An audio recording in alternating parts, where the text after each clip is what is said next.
Thank you, Nathan. Thank you for such a warm welcome. I couldn't have done it better, even if I tried to introduce myself. He's done an excellent introduction of Flatiron Institute, which is a new institute that's just 5-year-old. We just celebrate our 5-year birthday. So a lot of people might not have heard of this, but it's under the Simons Foundation, where we are combining computational methods and scientific disciplines ranging from astrophysics, biology, quantum systems, and neuroscience recently, actually, and mathematics all together, try to push forward the frontier of science and also developing new methods along the way. So, but without further ado, let's just thank the organizers for bringing all together this in-person and virtual meeting. It's just like impossible these days. So let's give them a round of applause. And I have to admit, this is my first talk since the pandemic in person with such a large audience. So I'm like freaking out underneath. I'm just gonna fake it till I have it in terms of confidence. I have a theater minor at Berkeley, so that might help a little bit.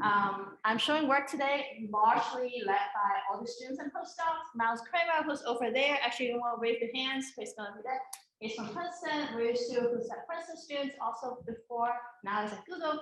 Kimberly Satchenfeld from DeepMind, Pablo Lemos from University of Sussex, moving to Miller at Flatiron Institute soon, and now Jeffrey from ENS and Elaine Quill from Flatiron and Drummond Fielding from Flatiron. I'm going to name this more junior people, like people who are not going to yell at me too much. And then there's senior people like Peter Battaglia in DeepMind and Alfredo Sanchez at DeepMind, Cal Kramer at NYU moving soon, I believe. And there's Spergel from Flatiron Institute and Simons Foundation. So once again, thank you for having us. And let me show some pictures of the junior who actually did the work. So let's see if it works. So Miles Kramer, who's at Princeton, who's here today. Kimberly Satchenfeld, again, Pablo Lemos. You see all the work actually showcasing at this talk today. Now Jeffrey and Elaine Quill and Drummond Fielding. So if you guys see them around, give them a hello and say, I already heard about all your awesome work. And what we're going to talk about today is how do you understand a system? So this is not so complex system. You know, we saw airplanes before, we saw a much more complex system with, you know, power grid and traffic jam. But here's a system I deal with, especially during the pandemic, with like stuff falling apart in the house. And how would you parse this, right? You parse it into physical objects and relations. This is much more common these days in the house than usual. And you want to reason about the objects and their interactions, you know, whether they're attached, they're going to fall, whether there's a support from the ground. And you're like, okay, how am I going to describe the system from sort of linguist point of view? You call it precarious. And you're like, okay, so what am I trying to do here? I'm not a linguist. I'm mostly a physicist these days. And I want to say how people actually intuitively process, you know, what they see in real life using some kind of intuitive physics engine in their head, where you see a bunch of inputs and you want to run it through time with this intuitive physics engine and you have this output trying to figure out what will happen next. So this happens very often in physical systems that, you know, we talked about today and we would be talking quite a bit. So a bunch of these experiments will run. I don't know if you guys can see it clearly. I know the lighting isn't great, but I'm going to describe them. So here's tower blocks. And then we have a bunch of these tower block simulations running, and it will be fed to a system, in this case, AI system, or humans, and try to see whether the towers will fall ranging from 1 to 7. It definitely won't fall versus it will fall. And then you'll realize that, you know, you can actually make guesses of whether it will fall very well. And so is the machine, which direction it will fall. And you can also include different type of masses, completely different type. Or more complex scenes, trying to figure out if you have a force acting from this angle, how many of these red and yellow blocks are going to fall off, depending on the system. And here you can even infer the unknown masses by observing these systems, or predicting how much fluid going to the left or the right, depending on the setup. So all this dynamical system, you're trying to predict what's going to happen next, or some particular unknown quantities in the system. And that's very similar to what we do in science and actually everyday life. I mean, you do that all the time, debating whether you should jaywalk across an intersection in New York City, whether you'll get hit or not by the car. You do that every single day, at least for me. I don't know, I think here people are very nice. You don't get hit by cars. I think you might not need to do that. So can we predict what happened? We have time t equals 0 and time t equals to 1 with a bunch of planets going closer to what my true love is. a bunch of planetary systems, a bunch of stuff in the sky. And time t equals 0, it moves a little bit like this. Time t equals 1, it moves the next step forward. And by observing these systems, can we figure out what the rules that govern them, right? So that's what Newton did. This is the famed Isaac Newton apple tree from the manor. I know the color scale doesn't show very well here, but people on Zoom can see it quite well. It's a pretty sad looking tree, but it's supposedly in Isaac Newton's manor. And if you were Isaac Newton, maybe it's a little bit different. But it's hard to go from a bunch of planets moving around that you can barely see dots in the sky to F equals to M1, M2, this massive relationship with radius. That's not so easy. So we observe them. Can we figure out the laws? We can either work really hard and maybe get really lucky, or whatever that came up with it like Newton did, or we can try to do something like symbolic regression and see the genetic programming world and evolutionary programming, these stuff that actually there are giants in the room that you should talk to that had come before us. Us means like me and my group here. Talk to Nathan, Steve, and Hart Lipson, who's actually going to give the talk later. And what we do here today is, well, actually, before we do all that, we just explain what symbolic regression is quickly, that we can try to replace some part of Newton. What is symbolic regression? We have a bunch of mathematical functions and variables. We form these equations, and then we check whether these equations fit to the observables, and then move on to the next until you find a better fit.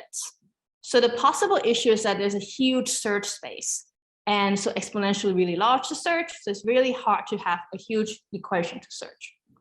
And so in general, we don't just use that to search any equations. It's also very hard. So how do we do this?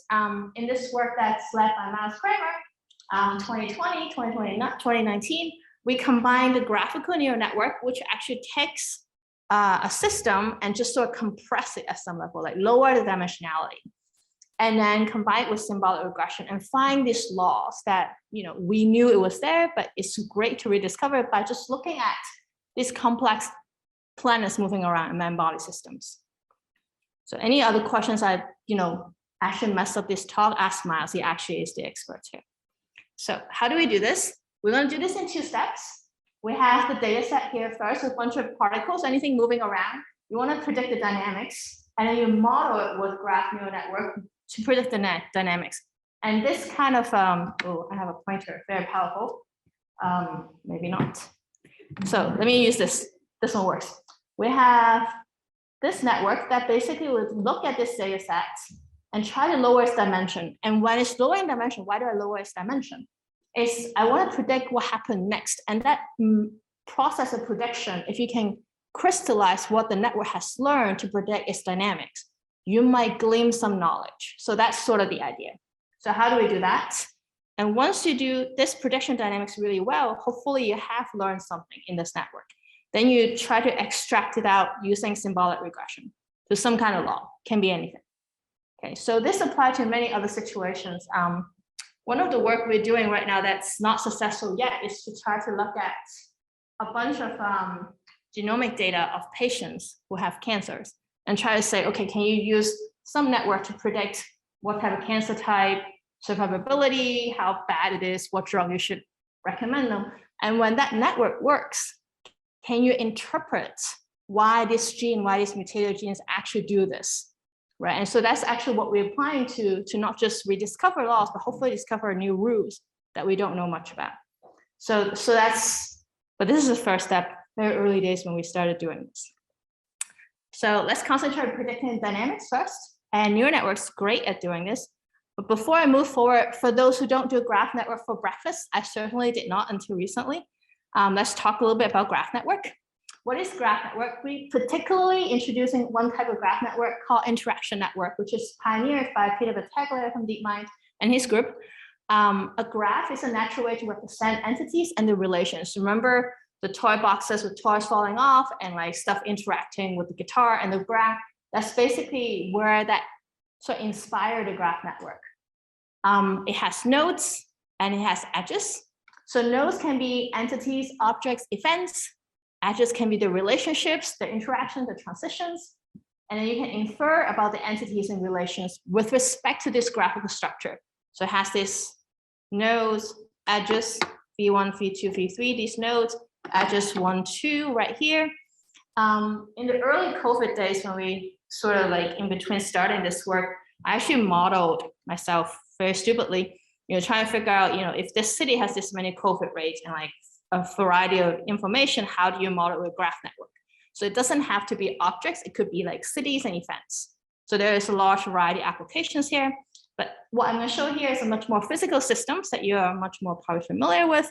Molecules, H2O, so you have two molecules, H, hydrogen, hydrogen, oxygen. They interact bidirectionally with these edges. You have mass spring system where the spring can be many, many nodes connecting like this. And here's a rigid body system where you have the wall basically not being moved. So you can see that the edges are only one-sided, unidirectional. So that's something that you kind of assumed when you set up the system. You can also parse sentences, with the GraphNet and also images. You have a fully connected scene graph as well. And the n-body system that I already seen earlier, which is a fully connected graph, very easy. All right, I just blast through, a good significant chunk of graph network. Is there any questions? People shouldn't be too shy. I usually do this very interactively, especially with Zoom. You just like have many questions on Zoom. People are much shyer, not on Zoom. I think the sweatpants helped. All right, no questions, but people should feel free to ask questions anytime. I'm pretty relaxed about this. And the next part is a little harder. It's about the interaction network and just going a little bit deep dive, not too much more. We have these nodes and we have these edges, Y being edges, V being nodes, and you can have this global quantity like U could be the total number of people in this room or total energy or total mass of the system. And what you do is that you compute something called a message from each node. For the edge function, you compute the messages from the node here. And you have some edge attributes, which could be like properties of the edge. Could be anything. Sometimes you don't even know what they are, and the network will learn about them as they observe the system. And then you have the node function, which will update the node info, say in this case, the position and the velocity of the planets, according to all the edge information coming to it. So summing over all the information acting upon it. So imagine if you're Earth, you have like information coming from the moon and the sun and a little bit on from the other planets. So all acting together on you. And they update the next time step, what you're gonna do next. So that's what the node function is doing. And you train this network, this interaction network, to predict the node state at the time T1, which is next time step, from time T0. All right, so that's basically something we'll do over and over again with a bunch of the systems here, and we'll show you some results. So it also relates for the experts here in ML, this relates to other type of network. So it might actually, might hit some nerves here. People are like, what if that is not graph network? So let's do some case studies. We have planetary interactions that you saw earlier. Each planet is node X, Y, and then it has masses. Depending on what you want, you can also have velocity instead of positions or both. For any pair of the planets, there's an edge and there's a fully connected graph. Each edge is a function of the two nodes, and the update on each node depends on all the edges acted upon it. So sort of what we talked about earlier, you're summing over all the edges acting on that particular node, and you update. This is going a little bit into the weeds. So people should really feel free to ask questions because I'm hoping to deep dive a tiny bit to give a sense of how these things work. Maybe not, I'm going to use this again. So the graph network, we have the nodes, which are like the particles of these interacting, planetary systems or particles. Pairs of nodes are two interacting particles. The edge model can be computing the force when you think about it, it's the interactions between the two particles. It could be other things, like in the COVID example, it could be, the transmission of people moving back and forth between the two regions. Edges here, we don't say the edge model here, computing force, and then you sum over all the messages, you're pooling, so you're summing over to the net force on that node. So that particular node that you are looking into and say, okay, what is happening next? And then the node model will actually calculate and say, okay, what is acceleration next, which comes from the force, which is the sum messages from before divided by the mass, which is an attribute of the node itself. And in this case, the node doesn't even know the mass sometimes. Sometimes it does, sometimes it does not, depending on the model you use and depending on the system you have. And you update the nodes and you compute the next time step when you update. And you want to compare it to the data. All right, I probably lost half the audience. Any questions? This goes really deep dive into, yes, please. Do you want to use the mic just for the sake of people online? Because they will hate me otherwise. Just clarifying. Please.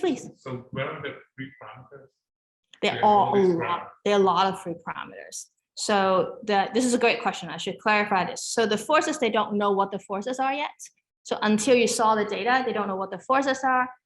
In this case, we actually assume we know the masses. We just set all the masses to be the same. In a case later on where we will use actual data, we don't know the mass of planets. Then we don't know the masses are. So depending on what data set we use, a lot of the attributes here, we actually don't know what they are, and just let the data tells us as we observe the stuff moving around. What please. About the edge model and because you have these functions, I think phi and something else that are those parameters? They don't, we don't know what they are. They're just a bunch, it's a factor of numbers, which they will learn as you look at the model. I mean, as you look at the data. That's a great question. Any other questions? Please. Oh yeah, that's your microphone. Magic. Yeah, I was hoping you could maybe clarify for me again the role of the graph network. So like what would happen if you tried to just directly do symbolic regression without the graph network? Great question. I think we should ask the pioneers in this way, what happens if you just use only symbolic regression? It's usually really large search space, so it's gonna be hard to search. And you'll ask, well, how about a system that's fairly small? So in this case, maybe they're very small number of things you want to vary, maybe it is possible. Miles, do you want to include any extra supplementary information? The main point is when you're trying to find the parameters in the system, genetic algorithms are non-differentiable. You can't get gradient, you can't get to this. The other point is the graph network helps you break up the problem. Where they did it with the genetic algorithm, you basically square your search. So for the people online, Miles just supplemented the information, which is very important, which is, do you want to say it again or do you want me to repeat it? Oh, you can repeat it. Yeah. Well, there's certain things that I remember the second thing, which is basically graph network breaking it into different pieces. So it's much easier to search in the parameter space. What's the first one? Gradient. Yes, it's not differentiable, basically. So genetic algorithm. So while in this case, it is differentiable. Any other questions? Do you actually differentiate, I guess, multiple steps of the graph? Because we don't know what these forces are, and we don't know what a bunch of these parameters So you are. don't just want to figure out the force like the instantaneous moment. I want to look at the whole. From the orbits, basically. Perfect. Other questions? Yes, please. Do graph networks have clever mechanisms or ways to self-organize for things like conservation of energy or momentum? It's a great question. Miles actually wrote a paper on Lagrange. Did you write the Lagrange neural network? Yes. So where they actually look at sort of conserved quantities of the system and then using that to make the network even better. So that's the Lagrange neural network paper that he wrote. But in this case, we did not actually have a fixed energy. You could put it in where the U parameter was, the global parameter, we can actually fix it. We did not do it in this particular case study, just for simplicity. We have one more question on Zoom. If you'd like, I can Yes, unmute please. it. Hi, thank you.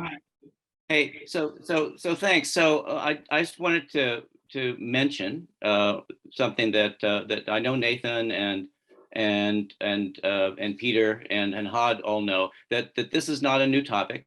That work on discovering numeric laws, including laws from the history of science, has been going on since the late 1970s.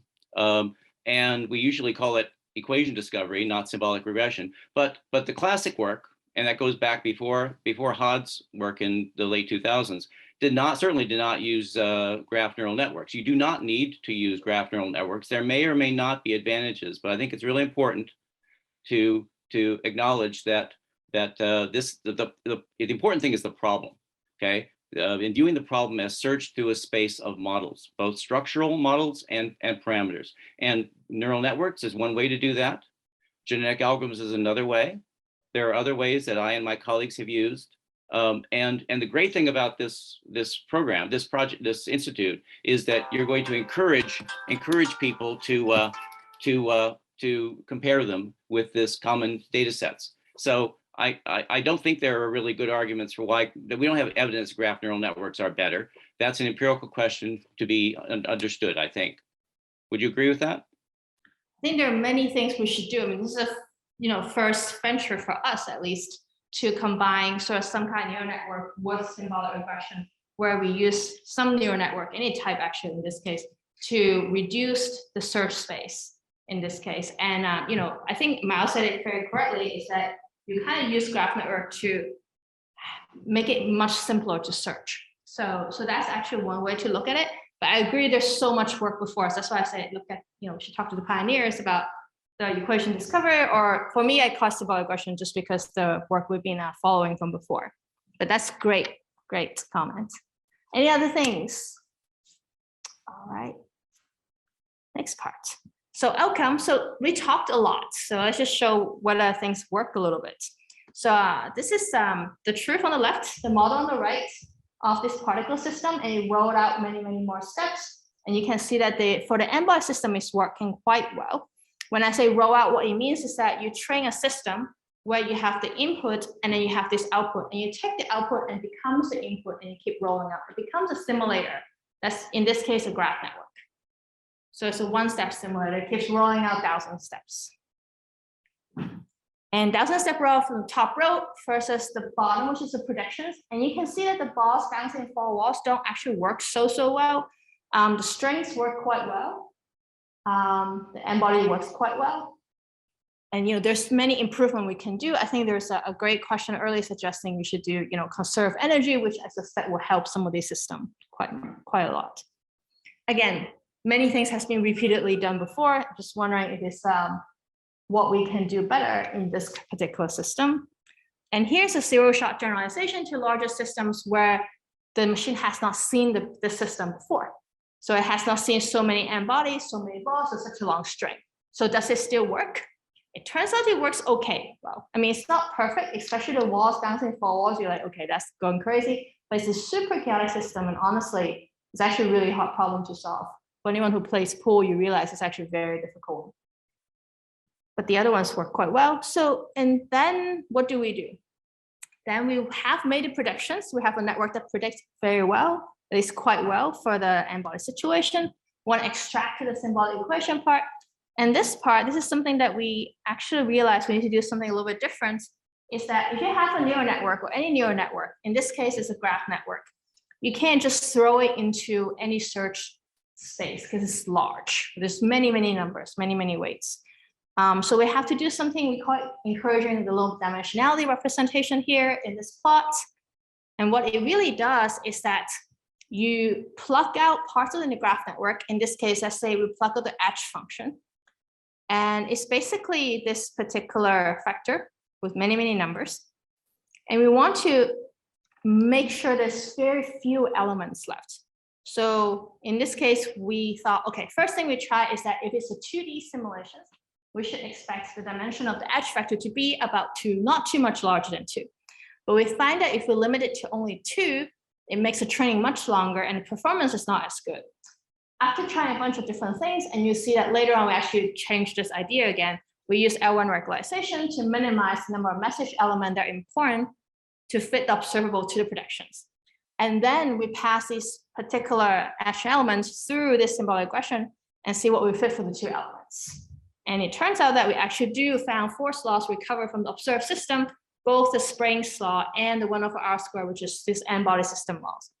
And so we thought, okay, declare victory. This is like first time we tried this ourselves.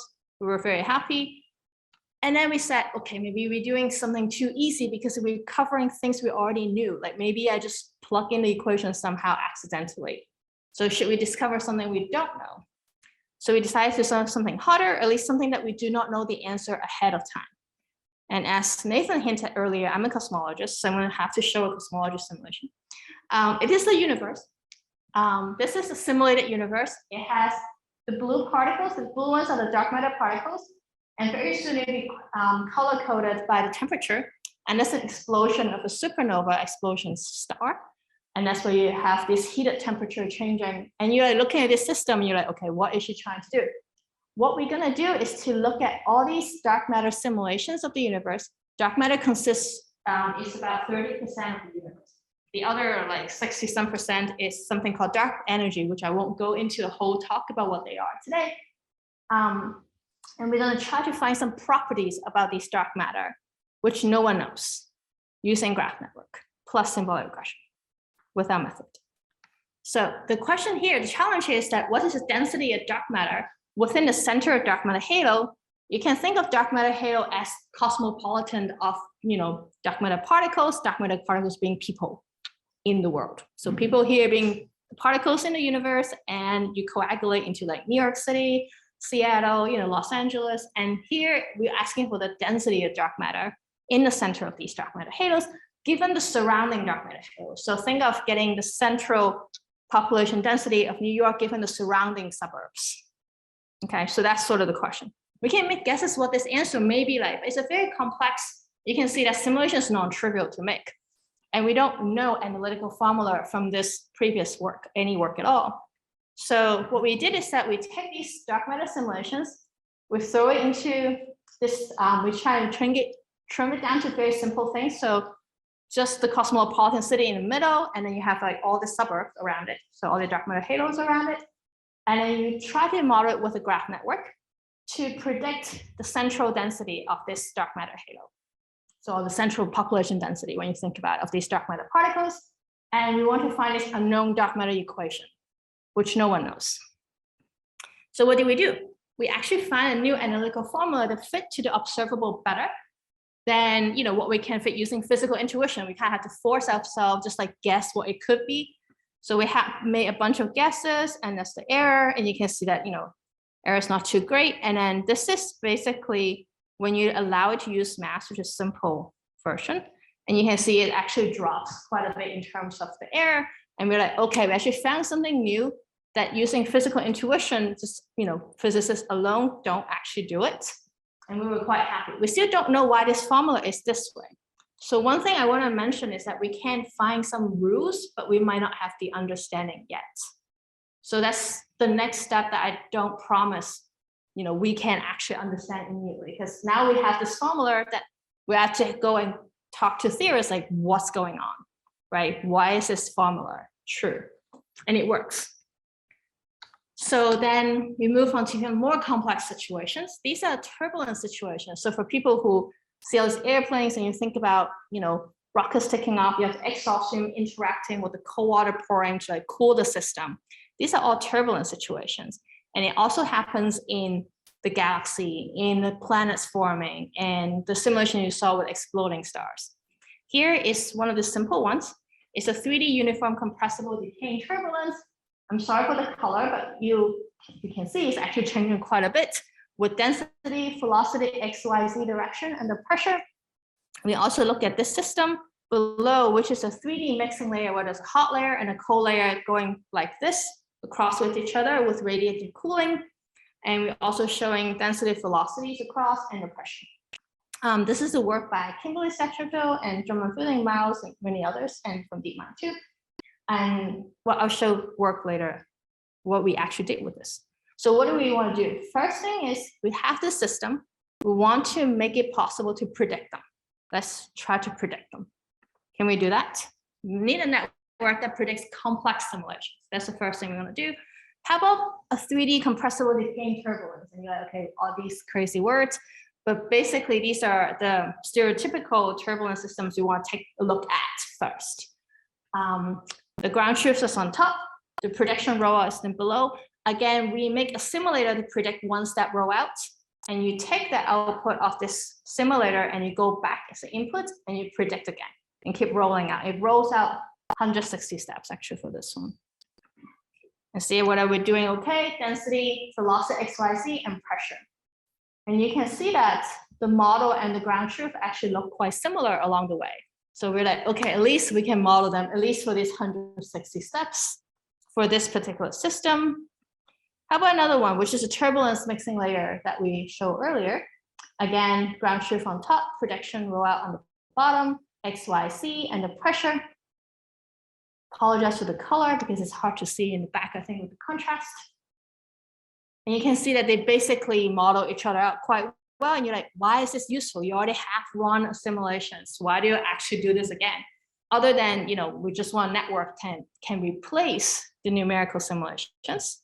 What we could do in this case, which I'm going to not roll out yet, is we want to take a simulation that will have a high resolution, actually have a low resolution, put it through a neural network, and I want to produce a higher resolution simulations, either in time or in space. So super resolving the simulations. So in this case, the ground truth is 128 cube. This is sort of like intermediate version, which is 64 cube. 32 cube, this is neural network plus 32 cube. And this is something that we take the neural network, input the 32 cube, which is the low resolution one, and you add noise to it, which is kind of interesting. The noise addition actually helps the rolling out, which is surprising to a bunch of us.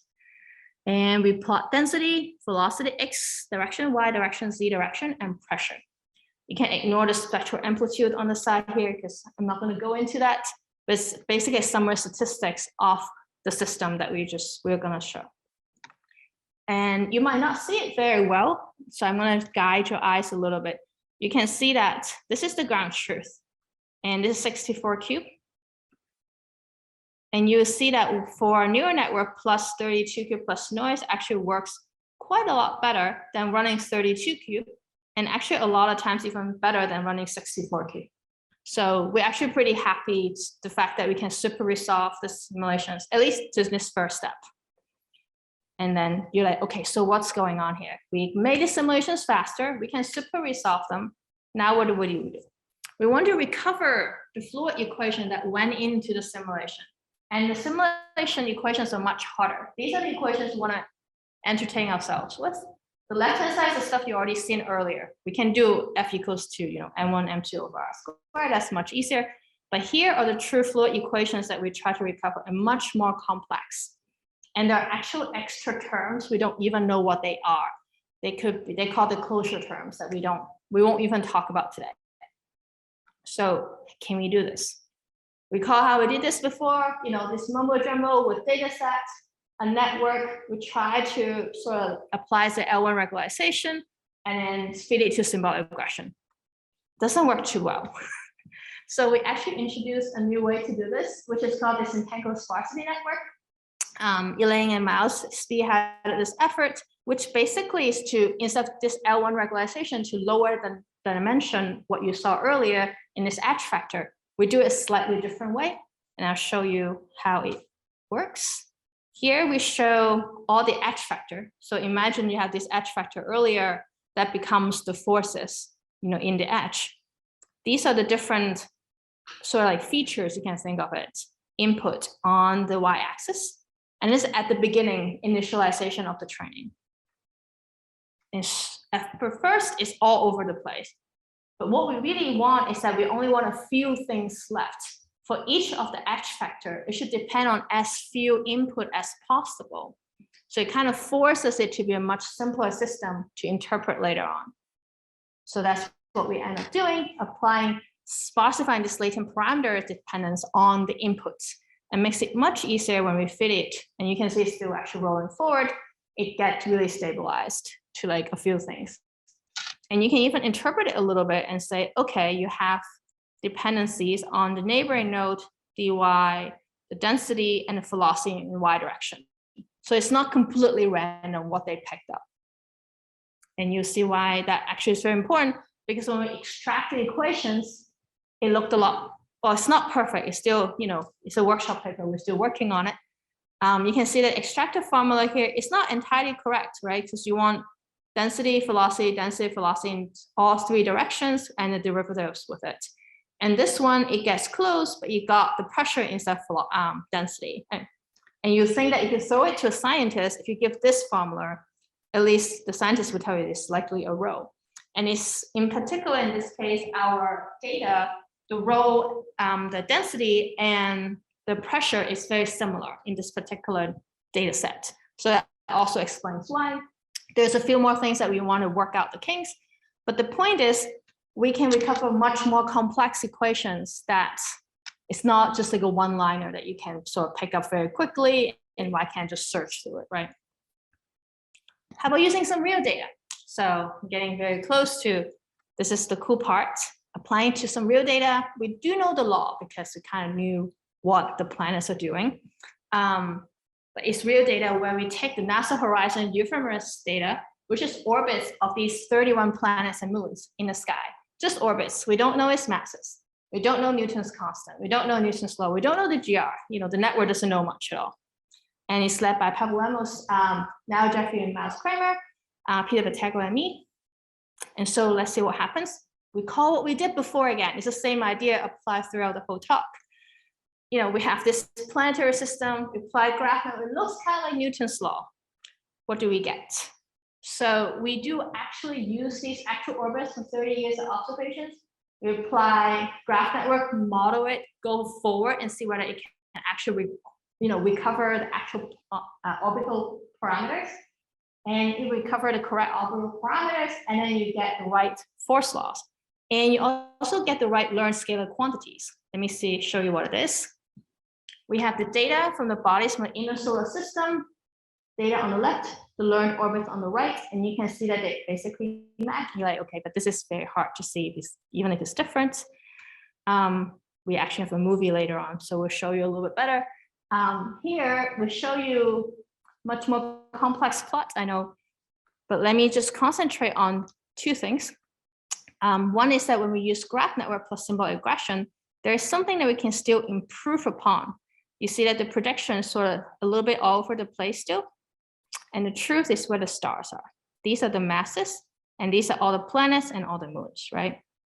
And we also plotted the error in the masses as a function of gravitational influence on the system. And you can see that there's some kind of trend, but it's not exactly what you think. And what we did later on, which we realized should be something we should try, is that once you learned the law, you plug that piece back to the edge function instead of a multi-layer perceptron, in this case, put it back. And you relearn this masses, and you see that, boom, everything just lined up very, very well. And anything that has error is because it has a very light gravitational influence on its surrounding neighbors, which makes sense. You just have not much influence on neighbor. If you're little tiny dust particles next to Jupiter, you're not going to do anything to Jupiter. That's basically what a statement is.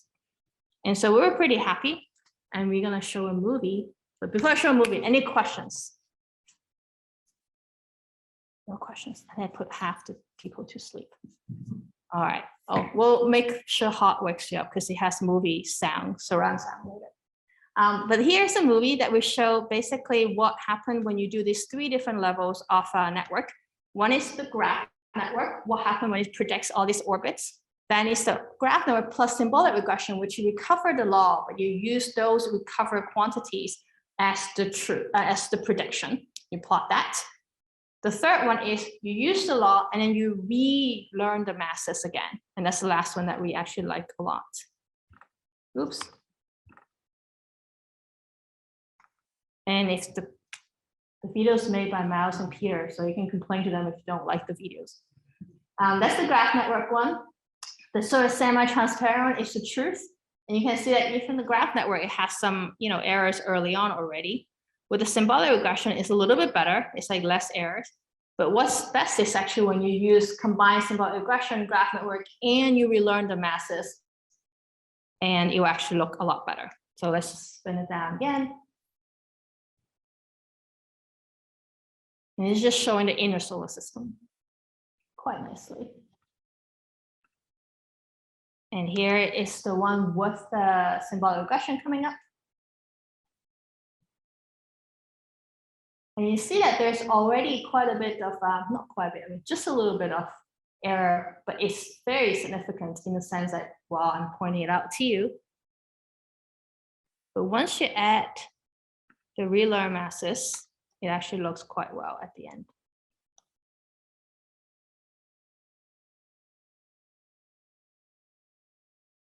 So it's basically staying in the same place for the orbital data that we have. All right, enough movie. So conclusions, and I'll also leave some time to talk. Human intuitions can help us to create a system using very interesting, useful inductive biases in our architectural design, such as graph neural network in this case, we can understand a bit the network if you're able to sparsify it so that the number of latent parameters to interpret is relatively small.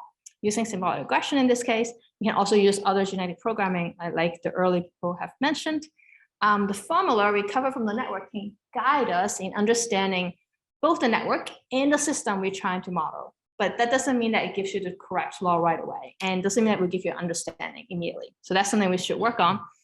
What's more intriguing is that even for physical laws we don't know the answer to, we can observe the system and let ML sort of help us find some analytical formula or expression that help guide us to further our understanding. And I think that will be an interesting place to work with AI Institute for Dynamics like this, where you have dynamical systems and you hopefully will have some interpretable understanding of these systems using all these new tools in AI. And I think this is a great opportunity for this institute. Thank you.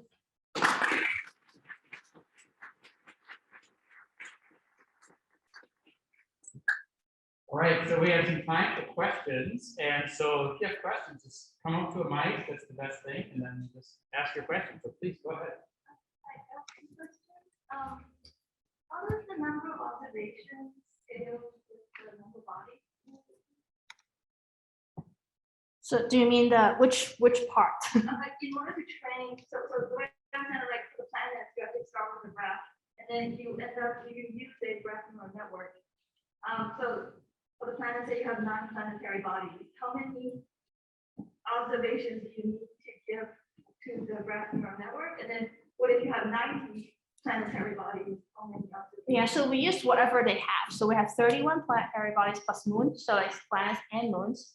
And I think it's 30 years of data, and we hold out, I don't know, 3-ish years for test, and we use the rest for training.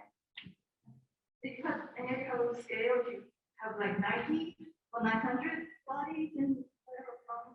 We have not tried that, but I guess, yeah, we'll have to try to see what happens when you have like 900 bodies in a graph network system.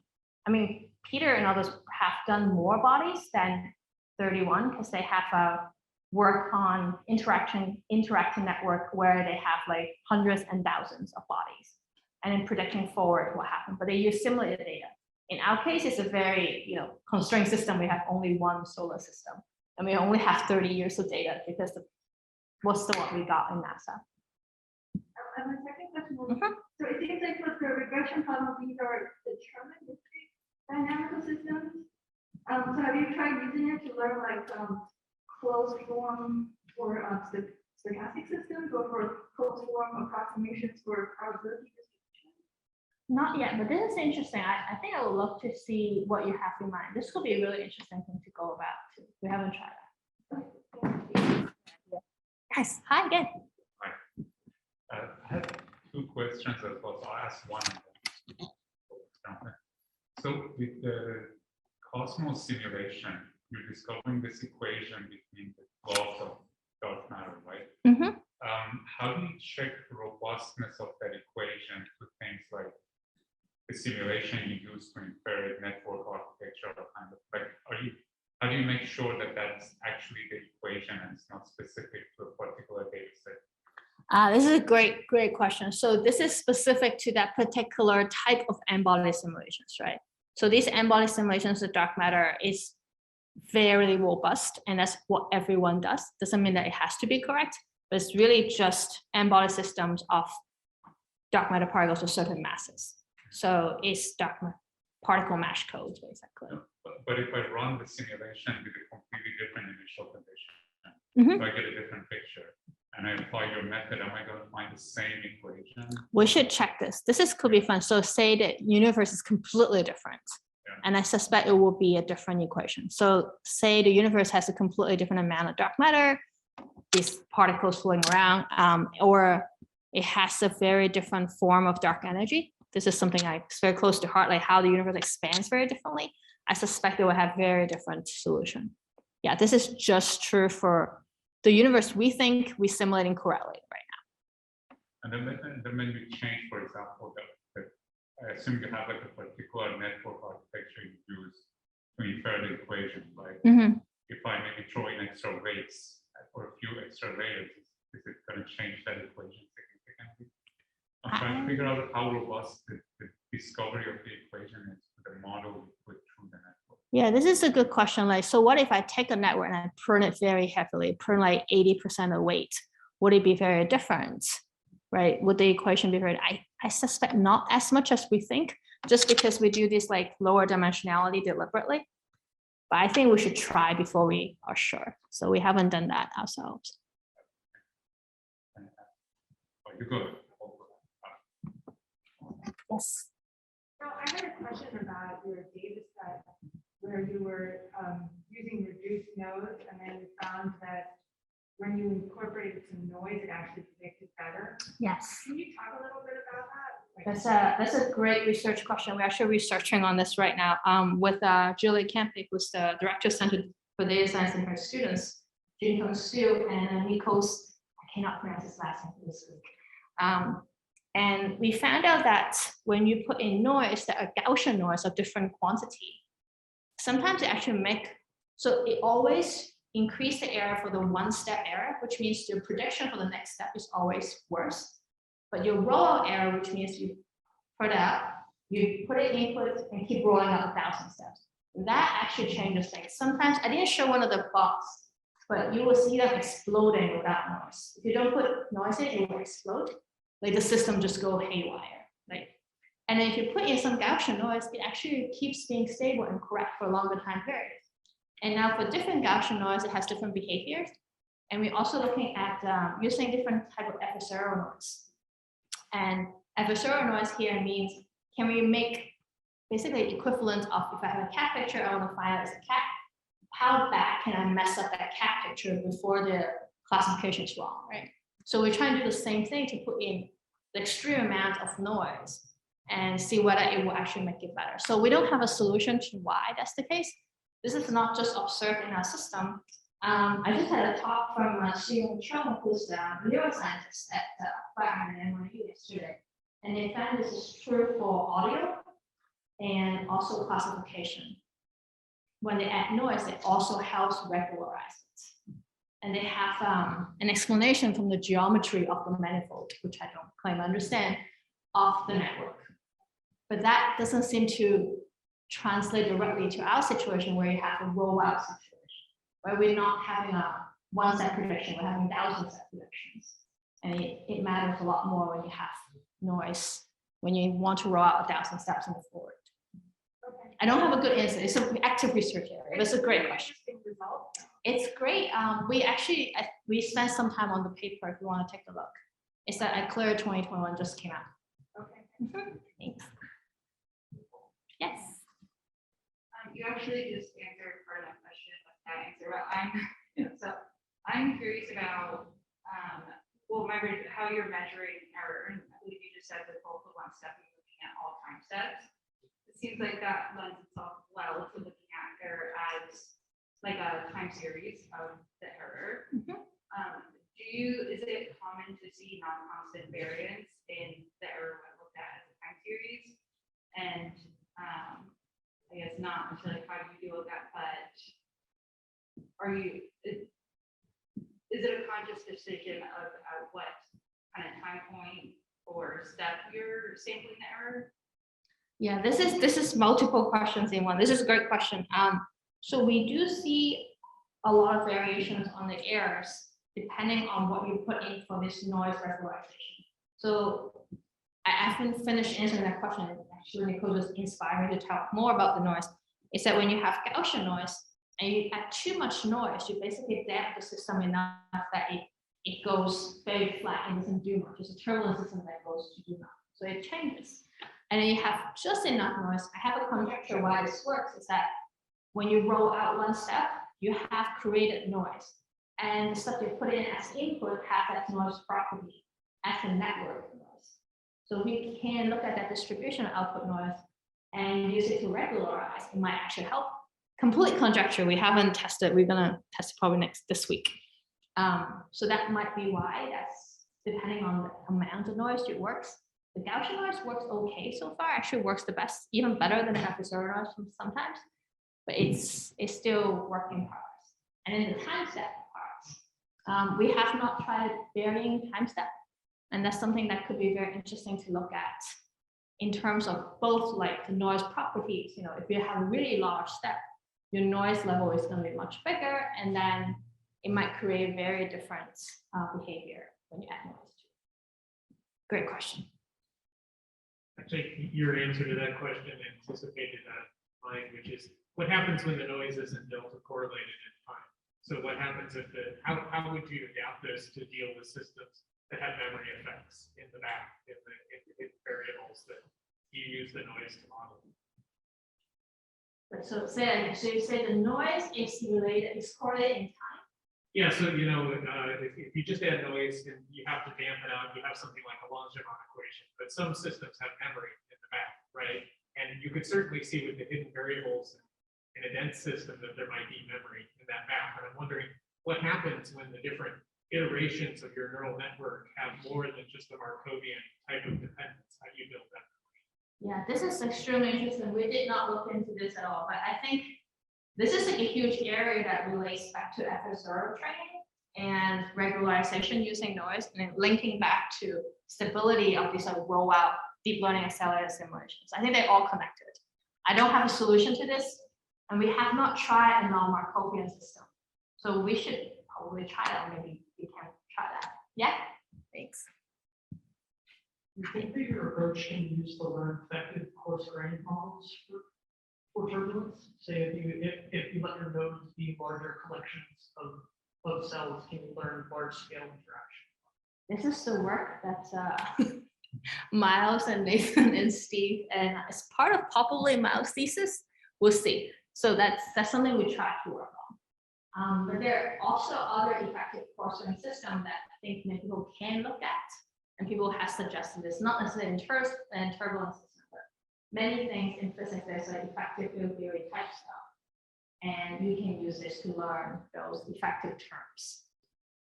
Yeah, it's a great question. Don't try to scoop us too much, or don't try to scoop Miles' thesis.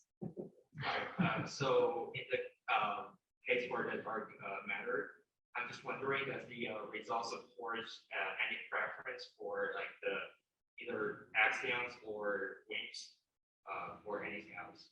Wow, we have some physicists here. This is a great question.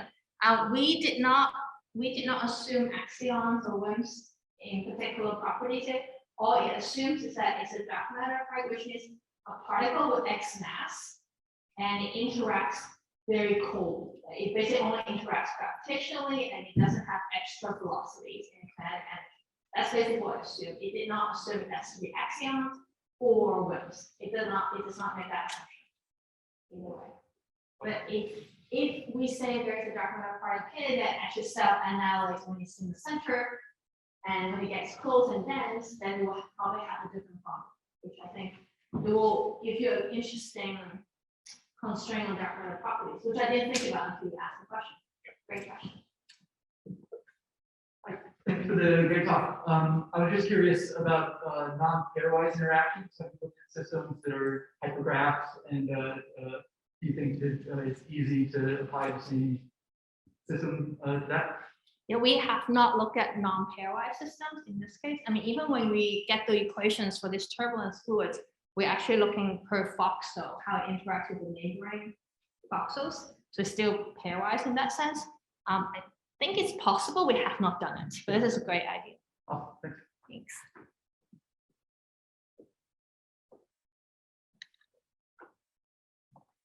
Hi. So I've had lots of people asking questions about the noise.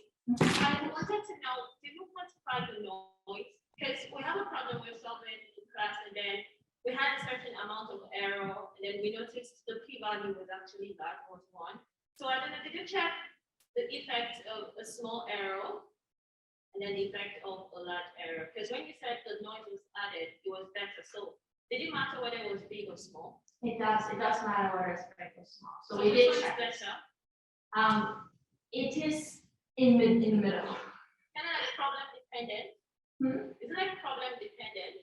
It's probably problem dependent. We only check it for these like 2 systems, which are turbulence systems, particular turbulence.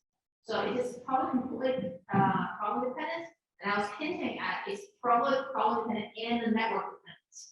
So I think it's dependent on how much noise the network produces when it's basically predicting one step what happened next. And then because what the network is doing is it takes the output and it produces the next step. So if you only see clean inputs before, it won't perform as well. That's why it's nice to have some noise. And that's my idea. It's probably not true. We'll see. We're testing it. All right. Many questions. All right, any other questions from anybody? You know, the disappointing thing is, you showed a picture of the planets. I think Pluto was on there. Nobody asked, is Pluto really a planet? Who's a Pluto fan? Who's a Pluto fan? You heard it here. So you got all the Pluto. The answer is planet, so I think. Thank you.